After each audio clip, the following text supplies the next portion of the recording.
We are here with Raymond McKay. He is a candidate for U.S. Senate from the great state of Rhode Island. Rhode Island. Fantastic. Thank you so much for the time. It's a pleasure to meet you, Rand. Great meeting you. Why are you running for Senate in Rhode Island? Running for Senate in Rhode Island because our senator that we have today does not represent the people. And he hurts the nation as a whole. So with the United States Senator, he's got a responsibility for his own people in his home state, but also to support the Constitution of the United States of America. And our senator is not doing that. Either one, supporting his people or supporting the Constitution. What do you see as a Senate candidate, a candidate for Senate, as the biggest issues for both Rhode Island, for your people of Rhode Island, Yep.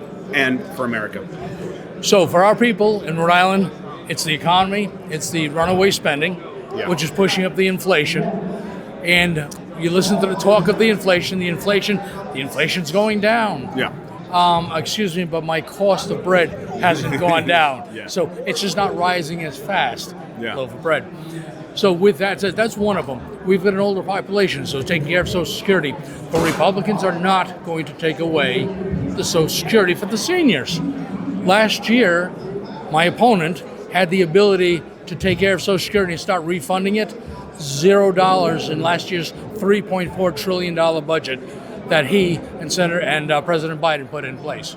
Wow, that's incredible. And then, of course, border security. That's affecting the entire nation. Illegals are going through all the states. You see Chicago and New York having the issues. Rhode Island has its issues as well with that. With everything going on around the world, what would you say are the biggest foreign policy issues that are affecting America? I'm going to go back to the days of Ronald Reagan, and you lead with strength, and we're not in that position right now. So people now see us as a weak nation. Our military is more worried about diversity and equity and inclusion rather than fighting people. China's laughing at us, Russia's laughing at us.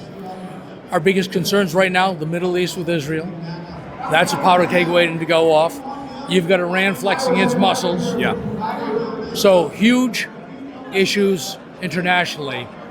The Senate has some voting, where we spend our money and how we spend our money, but we need to fix the nation. And obviously President Trump's going to be in there next January to fix those problems. Would you vote for Mitch McConnell as Speaker of the House? No, I would not. Who do you think would be a good? I'm sorry. He would be Senate Majority Leader. I should expect that. Yes. So, would you vote? Yeah. Would you got us both on that yeah. one. Well, I know. Well, I'll just ask it one more time, just for us. Sure. Would you vote for Mitch McConnell for Senate Majority Leader? I would not. Who would you support? Who do you think would be potentially good leaders as for Senate Majority? All depends on who's around next year.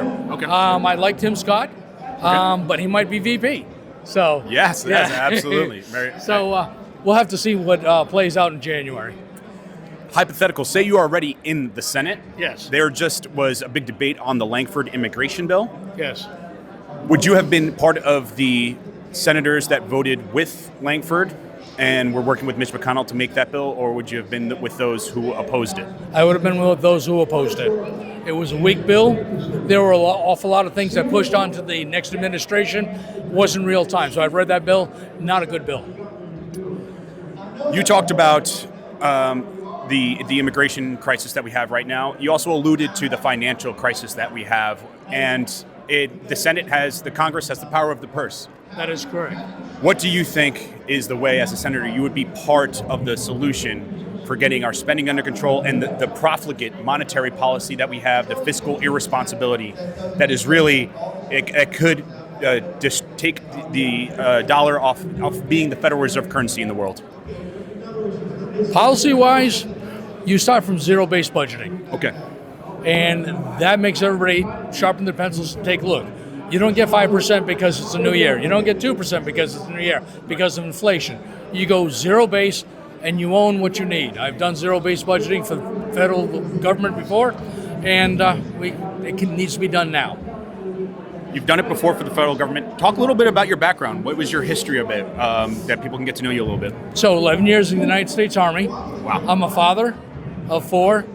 Grandfather, as of 14 days ago, of 13. Congratulations. Yes, we have the newest one. Wow.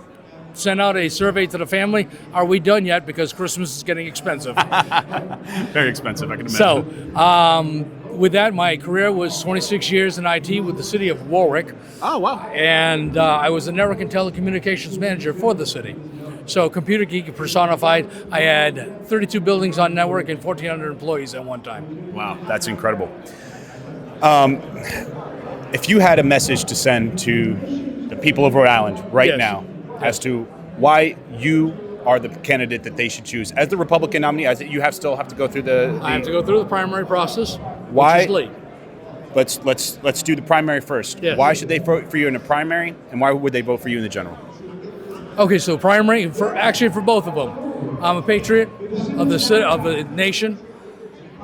I am fiscally responsible. I'm honest, and I don't forget where I came from. So the people, when they vote for me, they know I will always have their best thoughts and concerns in the back of my mind. I will never stoop to take money. I will never be a politician. I will be a statesman. Would you consider yourself and your views as what's been called America First? Yes. That's beautiful. Where can people get access to you? Are you going to do town halls? Are you going to do events? We're going to be doing everything. Tell us a little about what you're doing on the campaign trail so that people can find you in next Rhode week, Island. One of the issues that we have with our senator is he has no use for fossil fuels, and his second issue is he has no issues for the fishermen in the state of Rhode Island. Talking about proposing for the new Green Deal, windmills over there. Once that is done, NOAA's got a document out there that says the fishermen will take in 30% less catch. Wow. So how do you afford your mortgage? How do you put food on your tables for your kids when you have 30% less pay?